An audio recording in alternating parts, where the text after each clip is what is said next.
ॐ असतो मा सद्गमय तमसो मा ज्योतिर्गमय मृत्योर्मृतं गमय। ॐ शान्ति शान्ति शान्ति।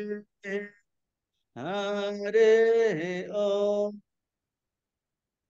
परतत्व स्वतंत्रो रामकृष्ण समागय यो धर्म स्थापन रतो वीरेशं तं नमाम्यहम्। नमः श्री यतिराय विवेकानंद सूरय सच्चे सुखा स्वरूपाय स्वामिने तापहम्। এর আলোচ্য বিষয় স্বামীজির জ্ঞান যোগের রিয়েলাইজেশন লেকচার অপরোক্ষানুভূতি কঠোপনিষদের উপর এই লেকচার আমরা বাংলা বইয়ে 177 পৃষ্ঠার লাস্ট প্যারাগ্রাফ আলোচনা করছি। কঠোপনিষদ অনেক বড়, এত 120টা মন্ত্র স্বামীজি এই দুটো লেকচারে করেছেন, কাজেই খুব তাড়াতাড়ি আমরা এগোতে পারছি না। এখানে খুব সংক্ষেপে বলা আছে তো, আর জিনিসগুলো একটু ব্যাখ্যা না করলে আপনারা ইন্টারেস্ট পাবেন না, ইন্টারেস্ট হারিয়ে যাবে। সেই জন্য আমি ধীরে ধীরে এগোচ্ছি। আমার মনে আছে আমি সারদা পীঠে যখন জয়েন করেছি, বর্তমান যে প্রেসিডেন্ট মহারাজ স্বামী গৌতমানন্দজি, তো উনি তখন পড়াতেন মুন্ডক উপনিষদ। আমি নূতন জয়েন করেছি, কিচ্ছু বুঝতে পারছি না। আমি মহারাজকে জিজ্ঞেস, মহারাজ এসব কি? বলে শুনে যাও, শুনে যাও। শুনতে শুনতে শুনতে শুনতে একবার দুবার তিনবার, তারপর একটু ইন্টারেস্ট বজায় থাকলে এতদিন পরে কঠোপনিষদ, সেই তারপরে ওই উপনিষদ গুলো পড়তে পড়তে পড়তে এখন একটু বুঝতে পারছি। সেই জন্য আপনারা ধৈর্য হারাবেন, এ বারবার বিভিন্ন ভাবে শুনতে হবে। শুনতে শুনতে শুনতে শুনতে তখন একটা আইডিয়া ধীরে ধীরে গ্রো করবে। আইডিয়া, কারণ আমাদের এই ধরনের তো ট্রেনিং নেই। তো এই অপরোক্ষ অনুভূতি, এখন স্বামীজি যে গত ক্লাসে আমরা আলোচনা করেছি অপরোক্ষানুভূতি, স্বামীজি বলছেন যে উপনিষদের ভিতর এই একটা প্রধান ভাব। অনেক আলোচনা করে করেই মাঝে মাঝে আবার আসছেন যে বলছে এইটাকে অনুভব করতে হবে, পরোক্ষ নয় অপরোক্ষ, যেটা আর কোনো, যার মধ্যে কোনো বাধা থাকবে না।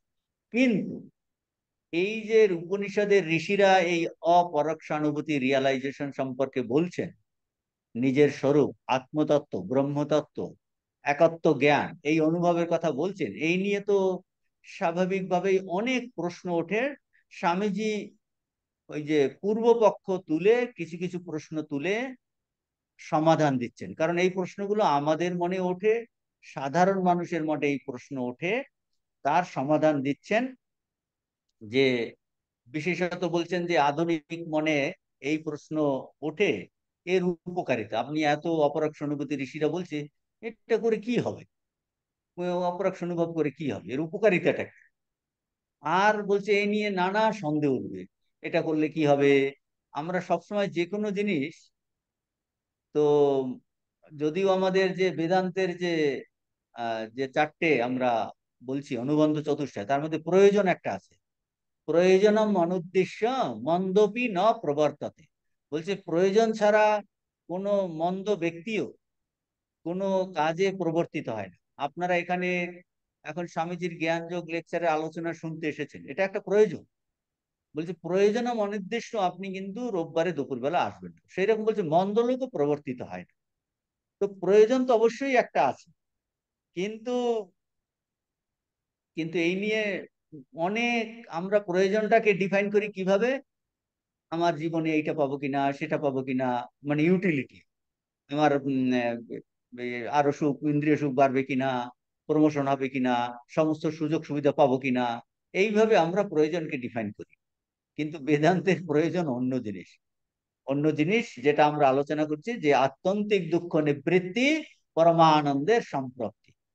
এখন সাধারণ মানুষ সেটা তো বোঝে না। সেই জন্য বলছে এটার প্রয়োজন, উপকারিতাটা কি, প্রয়োজনটা কি। আর তা নিয়ে আরো অসংখ্য প্রশ্ন আমাদের মনে আসে এই এই এই সব রিয়েলাইজেশন নিয়ে। তো স্বামীজি এর একটা জেনারেল উত্তর দিয়েছেন, যেটা আমরা গত ক্লাসে আলোচনা করেছি। সেটা বলেছেন এই সব সন্দেহ এগুলো কেন আসে। বলছে আমাদের পূর্ব সংস্কার, পূর্ব সংস্কারের পরে আমাদের এই ধরনের ট্রেনিং তো নেই। এই নূতন একটা জিনিস আমরা শুনছি, তো পূর্ব সংস্কারের প্রভাব খুব বেশি। সেখানে কখনো যে আমরা এই জীবনেও আমাদের যা কিছু আমাদের ট্রেনিং, পড়াশোনা, দেখাশোনা, সবকিছু এর উল্টো একটা জিনিসের কথা। আর এই অপরোক্ষানুভূতি আর অন্য আর একটা জিনিসের কথা বলছে। কাজেই আমাদের নর্মাল অভিজ্ঞতার সঙ্গে এটা কিন্তু পড়ছে না। সেই জন্য বিভিন্ন সন্দেহ আসে। এই সন্দেহের কারণ হলো আমাদের পূর্ব সংস্কার। শুধু এই জীবনের সংস্কার না, গত জীবন গত জীবন গত জীবন করে আমাদের এই সংস্কারের জন্য আমরা এইটাকে প্রশ্ন তুলি এই সম্বন্ধে। আর স্বামীজি বলছেন যে আমাদের মধ্যে না, তো ভগবানের বিশ্বাস তো আমাদের আছে। বলছে হ্যাঁ, আমাদের ভগবানের বিশ্বাস আছে। কিরকম ভগবানের বিশ্বাস? যে ভগবান কিনা সৃষ্টিকর্তা, তিনি পালন করছেন, প্রলয় করছেন। আর তিনি কোথায় থাকেন? তিনি দূরে থাকেন, আমার থেকে আলাদা। তিনি হলেন এই জগতের সৃষ্টিকর্তা, জীবের সৃষ্টিকর্তা। আমি হলাম স্রষ্টা জীব। ভগবান ঈশ্বর আমার থেকে আলাদা, এবং আমি তার কাছে প্রার্থনা করি, কান্নাকাটি করি। তাহলে তিনি যদি কখনো খুশি হন তাহলে আমাকে কিছু ফল দেবেন, আর খুশি না হলে দেবেন না। মানে আমার সঙ্গে সেই ভগবানের ডিরেক্ট কোনো যোগ নাই, তিনি আলাদাই সবসময় থাকেন। তো বলছে সেই সগুণ ঈশ্বর সম্পর্কে আমরা আমাদের ধারণা ছোটবেলা থেকে। আর কি আরেকটা ধারণা, ওই যে প্রশ্ন জিজ্ঞেস করেছিলেন, ব্যক্তিত্ব। আমরা ব্যক্তিত্ব বলে, হ্যাঁ আমার, আমি এই তো একজন মানুষ, আমার একটা মন আছে, আমি শিক্ষা দীক্ষা জানি, মনটাই আমার, এতগুলো ইন্দ্রিয় আছে, মন আছে, এই মনটাই হলো ব্যক্তিত্ব, ইন্ডিভিজুয়ালিটি, পার্সোনালিটি। এই সম্পর্কে আমাদের প্রচন্ড স্ট্রং পার্সোনালিটি। আমি এইটা জানি, এছাড়া জগতে কিছু হতে পারে না, এর বাইরে কিছু নাই। সেইটা স্বামীজি এই দুটো জিনিস বলছেন, যে একটা হলো পূর্ব সংস্কারের প্রভাব, তার প্রভাবে আমরা ভাবছি ঈশ্বর আছেন, যাদের ঈশ্বরে বিশ্বাস আছে, এক শ্রেণীর মানুষ আমাদের। কিন্তু সেই কি, সেই ঈশ্বর কি? সগুণ ঈশ্বর, যিনি আমার থেকে আলাদা। হ্যাঁ, সেই ঈশ্বর সর্বজ্ঞ, সর্বশক্তিমান, এসব আছে। কিন্তু তিনি, আমি অল্পজ্ঞ, অল্প শক্তিমান, আমি অনেক দূরে বসে আছি, আমার অজ্ঞান আছে, আর তার অজ্ঞান নাই। বলছেন এখন স্বামীজি বলছেন যে এখন বেদান্তের যে এই যে আত্মতত্ত্বের কথা বলছেন, ব্রহ্মতত্ত্বের কথা বলছেন, একত্ব বিজ্ঞানের কথা বলছেন। আত্ম একত্ব বিজ্ঞান, যে একটাই আত্মতত্ত্ব বস্তু আছে, ব্রহ্ম বস্তু আছে, ভগবান আছে, এক জ্ঞান, এই জ্ঞান ঠাকুর বলছেন এই তার সেই আত্মতত্ত্ব চৈতন্য, তার স্বরূপ কি, এগুলো আমরা অনেক শ্লোকগুলো পরপর উপনিষদ বলছেন। এইগুলো শুনলে স্বাভাবিকভাবেই বলছেন, এই পূর্ব কথাগুলো স্বাভাবিকভাবে কর্কশ লাগে। বলি এটা কি, আমি নিত্য শুদ্ধ বুদ্ধমুক্ত আত্মা, আমার জন্ম নাই, আমার মৃত্যু নাই, আমি সর্বজ্ঞ, আমি সর্বশক্তিমান, এগুলো একটা কিরকম শুকনো শুকনো লাগে, বলছে কর্কশ লাগে। কিন্তু স্বামীজি বলছেন, বলছে এই জিনিসটা প্রথমে একটু তেতো লাগে, কর্কশ লাগে, শুষ্ক লাগে। কিন্তু ঋষিদের উপর শ্রদ্ধা থাকলে দিনের পর দিন, মাসের পর মাস আমরা যদি শ্রদ্ধা সহকারে এটা শ্রবণ করি, দীর্ঘকাল চিন্তা করি, নিজের জীবনটাকে বিচার বিশ্লেষণ করি, নিজের জীবনকে অ্যানালিসিস করি, বলছে এইগুলো ধীরে ধীরে প্রাণে গেঁথে যাবে। কারণ আমাদের জীবনে এমন এমন মুহূর্ত আসে, আমরা কখনো কখনো কিছু কিছু স্মল গ্লিমসেস পাই, তখন আমরা এটা শুনিয়া ভয় পাবো না। আর আরো বিশ্বাস হবে কখন? যখন আমরা দেখি এই মহাপুরুষদের, অবতার পুরুষদের, জীবনমুক্ত পুরুষদের জীবনে তারা এই তত্ত্ব উপলব্ধি করে তারা আনন্দতে আছে, মজাই মজা তাদের জীবনটা। আর সেখানে কন্ট্রাস্টে আমি দেখতে পাচ্ছি আমার অত্যন্ত দুঃখ, কষ্ট, জ্বালা, এই টেনশন, এইটা। তো এখন সেইটা বলছেন, আমরা শুনতে শুনতে শুনতে শুনতে আমাদের এই নূতন সংস্কার হবে। আগে যেমন উল্টো জিনিস শুনে শুনে আমাদের সংস্কার হয়েছিল, তার জন্য বৃদ্ধ প্রশ্ন, সন্দেহ এসেছিল। এখন ঠিক ঠিক ঋষিদের কথা শুনে শুনে, ঠাকুরমা স্বামীজির কথা শুনে শুনে আমাদের নূতন ধরনের একটা সংস্কার তৈরি হবে। হ্যাঁ, নূতন ধরনের সংস্কার, নূতন, আমাদের ব্রেইন সেলগুলো নূতন ভাবে চিন্তা করবে।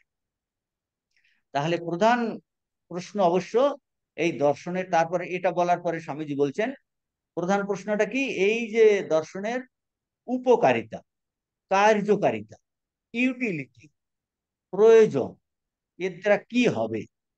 এখন স্বামীজি এইটা আলোচনা করেছেন যে প্রয়োজনবাদী যারা, ইউটিলিটেরিয়ান, প্রয়োজনবাদী বা উপযোগবাদী, উপযোগবাদীরা বলছে এই আমরা তো সুখ চাই, আনন্দ চাই, ইন্দ্রিয় সুখ চাই, ভোগ বৃদ্ধি চাই, আপনার এই রিয়েলাইজেশন, অপরোক্ষ অনুভূতি সেইগুলো দেবে, এইসব প্রশ্ন আছে।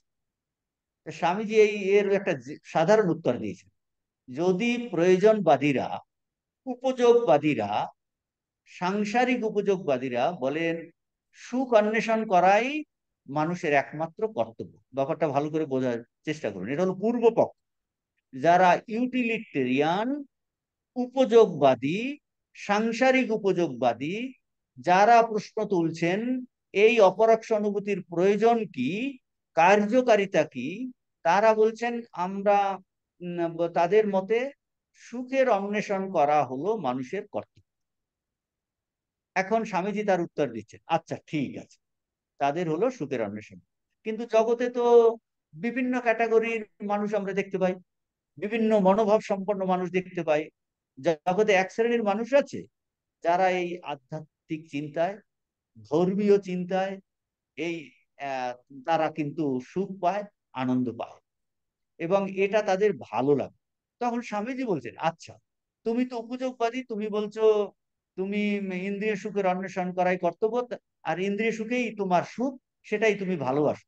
কিন্তু জগতে দেখো আরেক শ্রেণীর মানুষ, তারাই ধর্ম চিন্তায়, আধ্যাত্ম চিন্তায়, সেটা তাদের ভালো লাগে।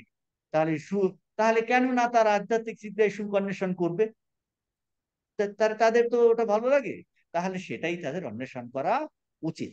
সিনসিয়ারলি তাদের এটা একটা উত্তর দিলেন। অর্থাৎ কিনা স্বামীজি বলছেন, যদি তুমি বলো সুখ অন্বেষণ করা মানুষের একমাত্র কর্তব্য, সেক্ষেত্রে এমন কিছু মানুষ আমরা জগতে দেখতে পাচ্ছি যারা মনে করেন আধ্যাত্মিক চিন্তায়, ধর্মীয় চিন্তায়, ঈশ্বর চিন্তাতেই একমাত্র সুখ, এবং তাদের সেই সুখ অন্বেষণ করাই উচিত, তাদের সেই উদ্দেশ্যেই জীবনটা ব্যয়িত হওয়া উচিত। স্বামীজি এই একটা উত্তর দিয়েছেন। বলছে তুমি বলতে পারবে না তোমার যেটাতে তুমি সুখ অন্বেষণ করো, যেটাতে তুমি সুখ পাচ্ছ বলে মনে করো, সবাই সেটাতে সুখ পাবে। স্বামীজি তার চিন্তাধারার মধ্যে দোষ দেখাচ্ছেন। স্বামীজি তখন উদাহরণ দিয়ে বলছেন, একদম কট্টর উদাহরণ দিয়ে বলছেন যে আমাদের পশুদের সুখ কিসে, ইন্দ্রিয় ভোগে। কুকুর সুখী কেবল তার আহার ও পানে, মানে পশুদের কথা বলছেন। সাধারণ মানুষের সুখ কিসে, বলছে সাধারণ মানুষ বিষয় সুখ, বিষয় ভোগেই সুখ খোঁজে। বিষয়, এক সময় আদিম মানুষ কাঁচা মাংস খেত, কাঁচা মাংস পুড়িয়ে খেত। আন্দামানে বলছে তারা উলঙ্গই থাকে, বলছে সারা ওইভাবেই তাদের জীবনটা। বলছে আমরা মনে করি আহা এরা এরকম ভাবে থাকে, এরা সুখের কিছুই জানে না, তার মানে তাদের যেটাতে সুখ, আমাদের কিন্তু সেটাতে সুখ নয়। তারপর সাধারণ মানুষের যেটাতে সুখ, একজন বৈজ্ঞানিকের কিন্তু সেটাতে সুখ নয়। বৈজ্ঞানিকের যেটাতে সুখ, একজন আর্টিস্টের সেটাতে সুখ নয়। তো দেখা যাচ্ছে যে এই বৈজ্ঞানিক তার সমস্ত বিষয় সুখ জলাঞ্জলি দিয়ে পাহাড়ের উপরে বসে, এই জ্যোতির্বিদ, সে হয়তো কোনো স্টার্স, নক্ষত্রের গতিবিধি এই সব দেখার চেষ্টা করছে, তাতে সে আনন্দ পাচ্ছে, আবিষ্কারে সে আনন্দ পাচ্ছে, আবিষ্কারে তার এত আনন্দ। এ তো বড় বড় সায়েন্টিস্টের জীবনে তারা দেখা যায়। তাদের হয়তো সাংসারিক জীবনে তাদের কোনো আকর্ষণই নেই। এরকম আছে এম, আহ, যে যে তারা বিয়ে করেছে, সে স্ত্রীকে হয়তো অনেকদিন দেখেইনি, সে এত তার রিসার্চে মত্ত। তো বলছেন এই স্বামীজি আরো বলছেন যে কুকুর হয়তো সেই জ্যোতির্বিদকে দেখে হাসবে, বলবে পাগল। আর সাধারণ মানুষও তাকে পাগল বলবে, যে সংসারকে সে কিছু ভোগ করলো না, এ করলো না, সে করলো না। তো যেমন মহাপুরুষদের সবাই যেমন করে, কত হাসি ঠাট্টা করে তাদের দেখে, এইসব বলছেন। আমরা এই উদাহরণগুলো গত ক্লাসে দিয়েছি। তখন ওই বৈজ্ঞানিক জ্যোতির্বিদ কি উত্তর দেবেন? 178 পৃষ্ঠাতে স্বামীজি এইগুলো বলছেন।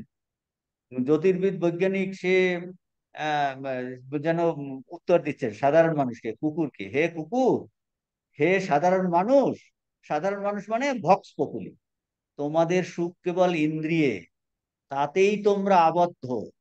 তুমি ওই সুখ ভোগ করছো, এর থেকে যে শ্রেষ্ঠ উচ্চতর সুখ তুমি আছে সেটা তুমি জানো না। বলছে এই বৈজ্ঞানিক এই উত্তর দেবে। বৈজ্ঞানিক উত্তর দেবেন যে তোমার সুখ কেবল ইন্দ্রিয়তে, তুমি ইন্দ্রিয় আবদ্ধ, সেটাকেই তুমি মনে করছো এইটাই সুখ।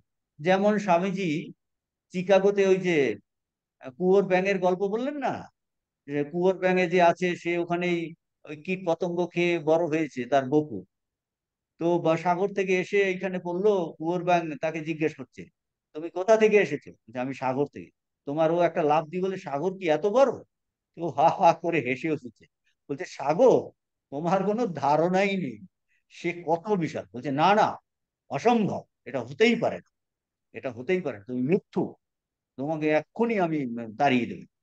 তো সে কি হাসবে না? হাসবে তো বটেই। সেই জন্য যে পশু যেটাতে সুখ ভোগ করে, সাধারণ মানুষ যেটা সুখ ভোগ করে, বৈজ্ঞানিক তার থেকে তার চিন্তাতে, সমস্ত জগতের চিন্তাতে।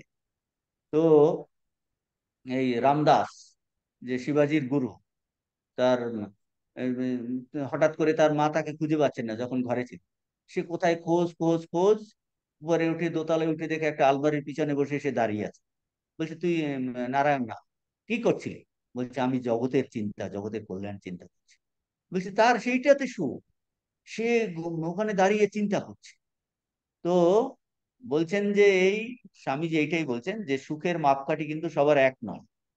একজনের ইন্দ্রিয় ভোগে, বিষয় ভোগে আহ সে ভাবছে এটাতেই সুখ, অন্যের কিন্তু ওইভাবেই সুখ অনুভব হবে, তা কি করে হবে? এটা অসম্ভব। এটাই হলো তফাৎ।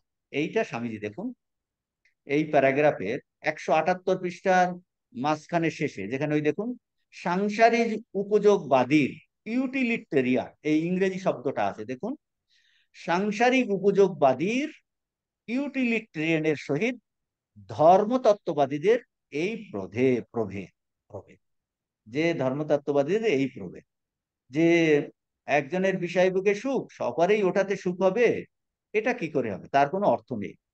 যদি তুমি ওই বিষয় লইয়া জেদ করো, তখন তোমার সহিত আমার মতভেদ হয়। বলছে সবারই একটা বিষয়তে সুখ হবে, এটা হতে পারে। সাংসারিক উপযোগবাদীরা বলেন, কি বলেন? এখন স্বামীজি আরো বলছেন, এটাকে ভালো করে বোঝাচ্ছে। দেখো, সাংসারিক উপযোগবাদী এইরকম যারা ধর্মতত্ত্ব আলোচনা করে, সকাল থেকে জব ধ্যান করছে, তার হয়তো অত ইনকাম নেই, খুব সামান্য ইনকাম, ঘর থেকে একটু জল পড়ছে বা ই করছে, ওদিকে লক্ষ্য নেই। বলছে দেখো আমি কেমন সুখী, আমার কিছু টাকা আছে, ধন আছে, দৌলত আছে, বাড়ি ঘরদোর আছে, 3 জায়গাতে বাড়ি আছে, যৌবন আছে, ধর্ম নিয়ে আমি মাথা মাথা ঘামাই না। ধর্মতত্ত্ব এগুলো, কারণ এগুলো অনুসন্ধানের অতীত, তার অন্বেষণে না গিয়ে আমি দেখো কত সুখী আছি। এই কারা বলবেন? সাংসারিক উপযোগবাদীরা। সাংসারিক উপযোগবাদীরা কাদের বলছে? যারা বলছে ধর্মতত্ত্ব অন্বেষণে কিন্তু সুখ আছে, এই সূক্ষ্ম চিন্তাতে সুখ আছে, তাদের ক্ষেত্রে এটা বলছে। তো এখন এগুলো আর ভালো করে বোঝাবে স্বামীজির জীবন থেকে। যারা স্বামীজির জীবনী পড়েছেন, পরিব্রাজক জীবনে, ওই যে স্বামীজি যখন ট্রেনে যাচ্ছিলেন, ট্রেনে তো খেতে পাননি অনেকদিন, খাওয়া হয়নি, একজন বানিয়া সে কি করছে, একের প্রচন্ড স্বামীজির জল তেষ্টা পেয়েছে কিন্তু পয়সা টয়সা নাই, আর ওই বানিয়া কি করছে, তখন তো ওই ফিস্টিওয়ালারা জল দিত, ও জালনা থেকে ও ঘর দিয়েছে, তাতে জল দিয়েছে, আর ঢক ঢক ঢক ঢক করে খাচ্ছে।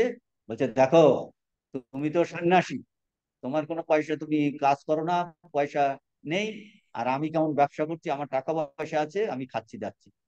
তারপরে খুব করে এই করছে, স্বামীজি চুপচাপ বসে আছে, তো খাওয়া হয়নি, এমনিতে খিদে পেয়েছে।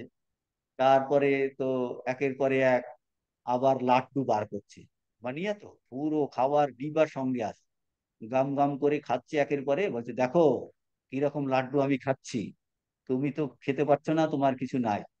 স্বামীজি চুপচাপ বসে আছে। ইতিমধ্যে ট্রেন এসেছে কোথায়? তারিঘাট স্টেশন। তারিঘাট স্টেশনে স্বামীজি নেমে, তাকে তো ছায়ায় বসতে দেয়নি, রোদে ওই একটা ইতে বসেছেন, বসে আছে। আর ও ও এসেছে, এসে তো আবার খাওয়া দাওয়া করছে। তো ইতিমধ্যে দেখে স্বামীজি বসে আছে, ওর বুকে দেখিয়ে দেখিয়ে এরকম খাচ্ছে একের পরে এক। হঠাৎ করে একজন হালুইকর, যারা ওই জিনিসপত্র হালুইকর, এসে ছুটে ছুটে এসছে স্বামীজিকে, স্বামীজি স্বামীজি এদিকে আসুন। হ্যাঁ, তা স্বামীজি বলছে না, তোমাকে তো আমি এই জীবনে প্রথম দেখছি, তুমি আমাকে কি করে জানলে? বলছে না, আপনিই হবে, আপনি আসুন। সে তার বগলে একটা চাটাই, সে চাটাই আর হাতে তাতে অনেক একটা প্যাকেট জল এইসব নিয়ে আসছে, বলছে স্বামীজি এখানে আসন পেতে আপনি বসুন। তো বলছি না কেন? বলে হ্যাঁ, এই আমি দুপুরে খাবার খেয়ে বিশ্রাম করছিলাম, বারবার আমাকে আমার কি রামজি ঠেলছেন, ওঠ ওঠ, আমার একজন ভক্ত 3 দিন খেতে পায়নি, তুই কিছু তার খাবার তৈরি করে তাকে খাবার দে। বলছে আবার ঘুমোচ্ছি, আবার আমাকে ঠেলে তুলছেন। তখন আমি উঠে চট করে এই আমি এই লুচি, এই কিছু মিষ্টি এইসব করে টোরে, আর এই বসার জন্য জল, ঠান্ডা জল নিয়ে এসেছে, আপনি বসুন। বলছে তুমি কি করে বুঝলে আমি সেই? বলছে না, আমি তাকিয়ে দেখলাম আর কোনো সাধু ব্যক্তি এখানে নেই, আপনিই হবেন, আমার রামজি বলে দিয়েছে। তো বসে সে তাকে একের পর এক, স্বামীজি শুনে চোখে জল, যে ভগবান। তো ওই যে এই যে বানিয়া, ও ওখানে বসেছিল ওইতে, বসে তখন বুঝতে পেরেছি এ তো বড় মহাত্মা, এসে পায়ে জড়িয়ে ধরেছে, আমাকে ক্ষমা করুন, আমাকে ক্ষমা করুন বলবে। তো ওই যে ও ভাবছিল ওইটাতেই সুখ, ওইটাতেই সুখ, যে মানে যে এই যে আহ মানে আমি কেমন সুখে আছি। সাংসারিক উপযোগবাদীরা কি বলে? ওই যে বানিয়া বলেছিল, দেখো আমি কেমন সুখে আছি, আমি ইনকাম করি, আমি খাচ্ছি, আমি তার সাংসারিক বলে দেখো আমি কেমন সুখে আছি, আমার টাকা আছে, ধন দৌলত আছে, আমার এই সব ইনকাম করছি, আর তোমার তো কিছু নাই। এই হলো সাংসারিক উপযোগবাদী। এই যে স্বামী যে এইগুলো বলছেন না, এই সব নিজের জীবনের অভিজ্ঞতা, অভিজ্ঞতা থেকে বলছেন। তো বলছেন স্বামীজি, স্বামীজি যখন সাংসারিক উপযোগবাদীদের বলছেন 178 পৃষ্ঠার শেষে, উপযোগবাদীগণ বলছে তোমরা যাতে সুখে থাকো তা বেশ। বলছেন তোমরা উপযোগবাদী, তোমরা যাতে সুখে থাকো তা বেশ, কিন্তু এই সংসার বড় ভয়ানক, এই সংসার বড় ভয়ানক। স্বামীজি একটা জিনিস এখানে আলোচনা করেনি, জাস্ট একটা সেন্টেন্স বলে শেষ করছেন, যে সংসার বড় ভয়ানক, যদি কোনো ব্যক্তি তার ভ্রাতা, ভ্রাতার মানে অন্য মানুষের, কোন অনিষ্ট না করে সুখ লাভ করতে পারে, ঈশ্বর তার উন্নতি করুন। বলছে এখানে তো সবাই একে অন্যের খাবার কেড়ে নিয়েই সুখে থাকছে, সুখে থাকছে। যদি কোনো ব্যক্তি তাহার ভ্রাতার কোন অনিষ্ট না করিয়া সুখলাভ করিতে পারে, ঈশ্বর তাহার উন্নতি করুন, ঈশ্বর তার উন্নতি করুন। কিন্তু সেই ব্যক্তি আসিয়া যদি আমাকে বলেন, কি বলেন, পরামর্শ দেন, তাহলে যদি তুমি এইরূপ না করো তবে তুমি মূর্খ। স্বামীজি বলছেন আমিও তাহলে বলি তুমি ভ্রান্ত, কারণ তোমার পক্ষে যাহা সুখকর তাহা যদি আমাকে করতে হয়, তাহলে আমি প্রাণ ধারণে সমর্থ হব না, আমি প্রাণ ধারণে সমর্থ হব না। যে যদি আমাকে কয়েক টুকরা এই টাকার পিছনে, সোনার পিছনে দৌড়াইতে হয়, তাহলে আমার জীবন ধারণ বৃথা। তার ক্ষেত্রে টাকা পয়সা ধন দৌলত না হলে জীবন ধারণ বৃথা। আর বলছে আমাকে যদি এর পিছনে দৌড়তে হয়, তাহলে আমার জীবন ধারণ বৃথা। প্রথমে দেখালেন যে দৃষ্টিভঙ্গি, মনের সংকীর্ণতার কত তফাৎ হতে পারে, ভ্যারাইটি জগতে কিন্তু আছে। তো এইটা এখন বলছেন স্বামীজি, আরো বলছেন এইটাই, যে ওই মত অনুযায়ী আমাকে যদি কার্য করতে পরামর্শ দেয় আর বলে যদি এরূপ না করো তবে তুমি মূর্খ। এখন এই ধার্মিক ব্যক্তি এই হিতবাদীকে, এই উপযোগবাদীর আর একটা বাংলা করেছেন হিতবাদী, তাহলে সাংসারিক উপযোগবাদী ইউটিলিট্রিয়ান হিতবাদীকে এই ধার্মিক ব্যক্তি উত্তর দেন। কি উত্তর দেন? তার উত্তরে বলেন, আমরা বলি তুমি ভ্রান্ত, কারণ তোমার পক্ষে যা সুখকর তা যদি আমাকে করতে হয় আমি প্রাণ ধারণে সমর্থ হব। তো যদি সর্বদাই অর্থের পিছনেই জীবনে দৌড়াতে হয়, তাহলে আর আমার জীবন ধারণ বৃথা। এখন এইটা বলার পরে স্বামীজি বলছেন, আচ্ছা ঠিক আছে, তাহলে এই স্বামীজি বলছেন এই উচ্চতর যে সুখ বা আকাঙ্ক্ষা, আধ্যাত্মিক স্পৃহা, ধর্মতত্ত্বের অনুশীলন, এটা মানুষের ক্ষেত্রে, কাদের ক্ষেত্রে, কখন সুখ? বলছে আপনি বলছেন এইটা একটা শ্রেষ্ঠ সুখ। ঠাকুর বলছেন যে তিন ধরনের আনন্দ। কি? বিষয় আনন্দ, ভজন আনন্দ, আর ব্রহ্মানন্দ। বলছে ব্রহ্মানন্দ, যে বিষয় আনন্দের বিষয়ে একটা আনন্দ আছে, সুখ আছে। বলছে তার থেকে যে ধর্মতত্ত্ব আলোচনা করে তাতে যে ব্যাকুলতা, তাতে যে আগ্রহ, বলছে তাতে আনন্দ আছে। সাধন ভজন করছে, বলছে ইন্টারেস্ট নিয়ে, বলছে এতে কিন্তু সত্যি এই হতে পারে, আনন্দ পাওয়া যায়। বলছে তার থেকে আরো শ্রেষ্ঠ আনন্দ কি? ব্রহ্মানন্দ। বলছে তার তুলনায় এই যে জগতের আনন্দ, এটা কিন্তু কোটি ভাগের এক ভাগও নয়, এক ভাগও নয়। তো বলছেন এখন ঋষিরা এই চ্যালেঞ্জ দিচ্ছেন যে এই আনন্দের কোনো তুলনাই হয় না। ঠাকুর অনেক কথামৃতে এই আনন্দকে অনেক ধরনের উদাহরণ দিয়ে বুঝিয়েছেন।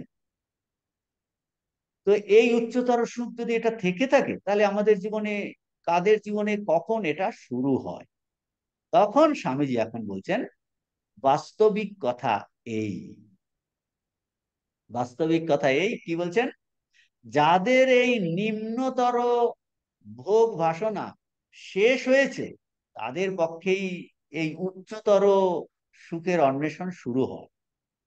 বলছেন যে ভোগ বাসনা যাদের শেষ হয়েছে তাদের পক্ষে ধর্মাচরণ সম্ভব। ভোগ করে ঠেকে ঠেকে শিখতে হয়।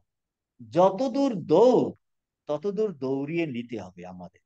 বলছেন ঠাকুর বলছে না, ওই যে মাছ ধরতে গেলে যদি বড়শিতে মাছ আটকে যায়, তখনই চট করে টেনে তোলে না, মাছটা ওটা টেনে তাকে ছেড়ে দেয়। দৌড়তে দৌড়তে দৌড়তে দৌড়তে ক্লান্ত হয়ে পড়ে, তখন টেনে হেসড়ে তোলে। বলছে যতদূর, বলছেন যদি সর্বদা এই দৌড়াতে হয়, বলছে দৌড়াতে হয়, যতদূর আমাদের দৌড় ততদূর দৌড়ে নিতে হবে। যখন আমাদের এই সংসার দৌড় নিবৃত্ত হবে, এতে আমরা বীতস্পৃহ হব, এতে সুখ নাই, এতে দুঃখের, সমস্ত সুখে দুঃখের নামান্তর। বলছে এই সংসার দুঃখ যখন নিবৃত্ত হয়, তখন কি হয়? আমাদের সামনে থেকে, এই আমাদের দৃষ্টির সামনে এই অন্য আরেকটা জগৎ কিন্তু খুলে যায়। অতীত লোক আমাদের থেকে প্রতিভাত হতে থাকে। এইটা স্বামীজি এখন বলছেন এই প্যারাগ্রাফে, যে আমাদের দৃষ্টির সম্মুখে ইহার অতীত, ইহার অতীত মানে সংসারের অতীত, বিষয় সুখের অতীত, ইন্দ্রিয় সুখের অতীত, এর থেকে যে আরেকটা সুখ আছে, আরেকটা আনন্দ আছে, সেইটা তখন উদ্ঘাটিত হয়। দেখুন, আমরা বলছি হচ্ছে না কেন, সেই সুখটা পাচ্ছি না কেন? বলছে এদিকটা একটু শেষ হয়ে যা, শেষ হয়ে যা। তো তো এইটা আমাদের এই শ্লোকটা এখানে দেওয়া নেই। কঠোপনিষদের 1 to 6, 1 to 6 ওটা আমাদের শীটে দেওয়া নেই। শীটে আছে 1 to 5। অবিদ্যায়া মন্তরে বর্তমানা স্বয়ং ধীরা পণ্ডিতম মন্যমানা দন্দ্রম্যমানা পরিয়ন্তি মূরা অন্ধে নৈব নিয়মানা যথান্দাহ। এর পরের মন্ত্র আছে কঠোপনিষদে, নশাম্পরায় প্রতিভাতি বালম প্রমাদ্যন্তম বিদ্যমোহেন মূরম অয়ং লোক নাস্তি পরৈতি মানি পুনঃ পুনর্বশমাপদ্যতে মে। সম্পরায়, ন সম্পরায় প্রতিভাতি বালম, বালম মানে অবিবেকী। বলছেন এই সংসারে বিষয় ভোগে আসক্ত চিত্ত, আসক্ত চিত্ত আর ধন মোহে মোহাদিতে আসক্ত চিত্ত অবিবেকী বালম নিকট পরলোক সম্বন্ধীয় সাধক প্রতিভাত হয় না। কেবল তাদের কাছে কি প্রতিভাত হয়? কেবল এই দৃশ্যমানের লোকেই আছে, এই জগতেই সত্য, পরলোক নাই, এইরূপ মনে করার জন্য কি হয়, তারা বলছে পুনঃ পুনঃ আমার অধীনতা প্রাপ্ত হয়, অর্থাৎ যমরাজের অধীনতা প্রাপ্ত হয়। একের পরে এক জন্ম মৃত্যু পুনরপি জননম, কন্টিনিউয়াস এই জন্ম, একদম কীট পতঙ্গ থেকে গাছপালা, কীট পতঙ্গ থেকে মনুষ্য, একের পরে জন্মের পর জন্ম।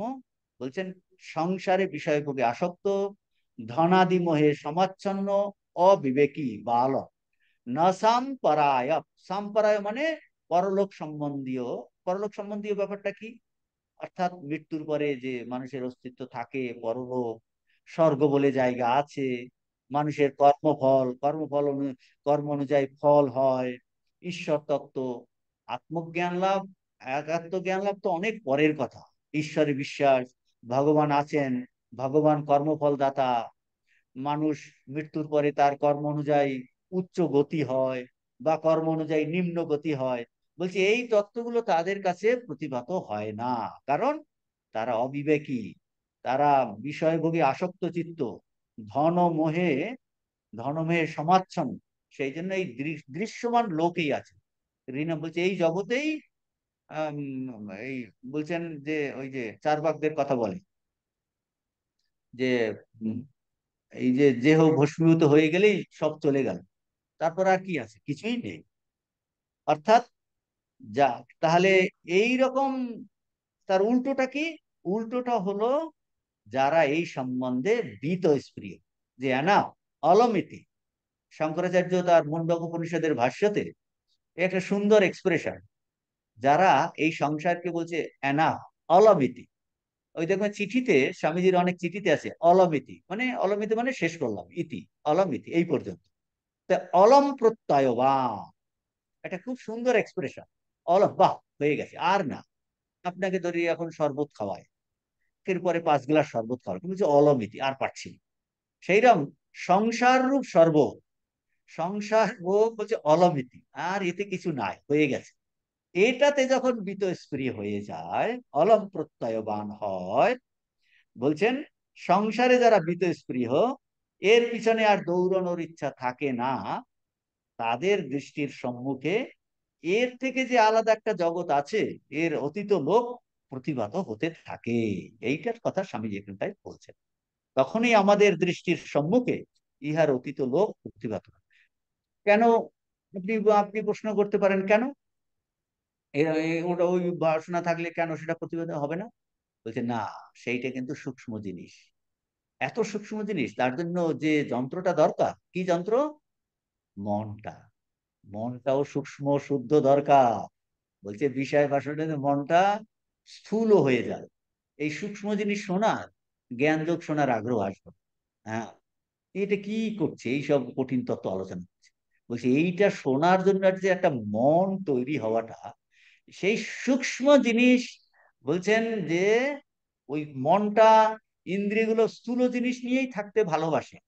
আর এই তত্ত্বটা, আত্মতত্ত্ব হলো সূক্ষ্ম, পরলোক তত্ত্ব হলো সূক্ষ্ম, এইগুলো তো আর চোখে দেখা যায় না। বলছে সেই জন্য এইটাকে বোঝার জন্য যদি ধর্ম ওইগুলোতে আসক্ত চিত্ত হয়, আসক্ত চিত্ত বেশি হলে সেই দৃষ্টিটা হয় মোটা দৃষ্টি, মোটা দৃষ্টি, অশুদ্ধ দৃষ্টি। তাতে এইটা প্রতিভাত হয় না, এটা প্রতিভাত হয়। এই হয়ে গেল এই প্যারাগ্রাফটা। এরপরে আমরা যাচ্ছি, এই প্রসঙ্গে স্বামীজি আর একটা বিশেষ সমস্যার সমাধান, সমস্যার কথা উল্লেখ করছেন এবং তার সমাধানও স্বামীজি দিচ্ছেন। এই জিনিসগুলো আমরা স্বামীজির মাধ্যমেই জানতে পারছি। এই যে উপযোগবাদী, আপনি অনেক বই পড়েও এই সবগুলো বুঝতে পারবেন না। স্বামীজির সমস্ত তখন মডার্ন আইডিয়া, কি মানুষের চিন্তা এই বর্তমান যুগে, সেইগুলো তুলে তুলে সমাধান দিচ্ছেন। এরপরে আর একটা বিশেষ সমাধান, সমস্যার কথা বলছেন এবং তার সমাধান স্বামীজি দেবেন। এবং স্বামীজি বলছে it is dangerous and tempting, একটা যেটা সমস্যার কথা বলছেন, বলছেন আর কথাটা শুনতে কর্কশ লাগে, কিন্তু বাস্তবিক সত্য কথা কি সেটা আমরা প্রথমে আলোচনা করছি, তারপর বইটা পড়ব। এটা একটু বোঝা, এটাও সূক্ষ্ম জিনিস, মনোযোগ না দিলে বুঝতে পারবেন না। বলছেন এই যে বিষয়বশের বাসনা, আসক্ত চিত্ত কখনো কখনো এমন একটা এইরূপ রূপ ধরে আমাদের কাছে উদিত হয়, তাতে বড় বিপদের আশঙ্কা আছে, বড় বিপদের আশঙ্কা।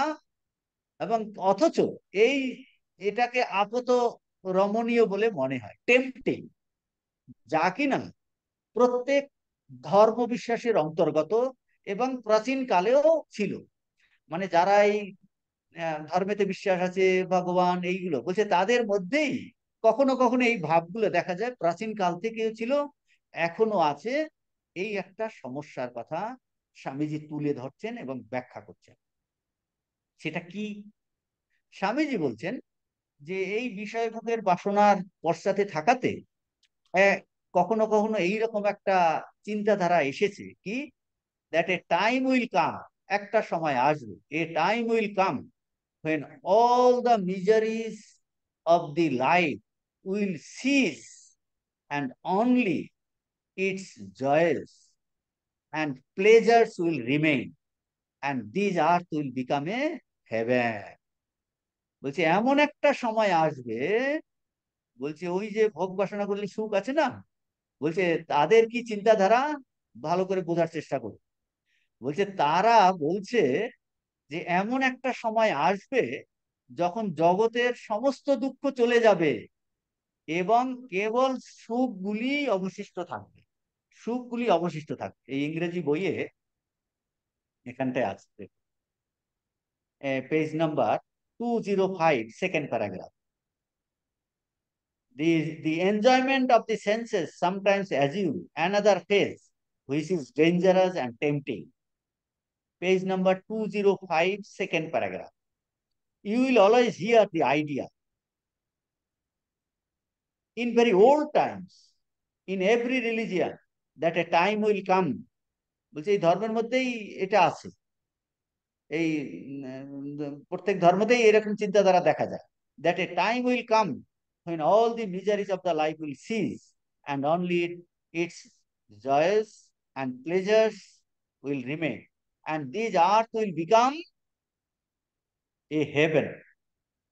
স্বামীজি এই দেখো প্রশ্ন তুলছে, এটা স্বর্গদেব রাজ্যে পরিণত হবে। স্বামীজি বলছেন এটা আমি একদম বিশ্বাস করি না। প্রথমে প্রথমে নো, শঙ্করাচার্য ওই পূর্ব পক্ষ যখন তুলেছেন না উত্তর, তখন উত্তর দিচ্ছেন ন। স্বামীজি প্রথমে সেই রকম দিচ্ছে, উত্তর দিচ্ছেন, বলছে আমি এটা বিশ্বাস করি না। কেন? বলছে এটা যুক্তি বিরুদ্ধ, বলছে এটা ডাহা মিথ্যা কথা, এটা প্রবঞ্চনা, প্রবঞ্চনা। স্বামীজি তার উত্তর ব্যাখ্যা করবেন, এটা বড় টপিক।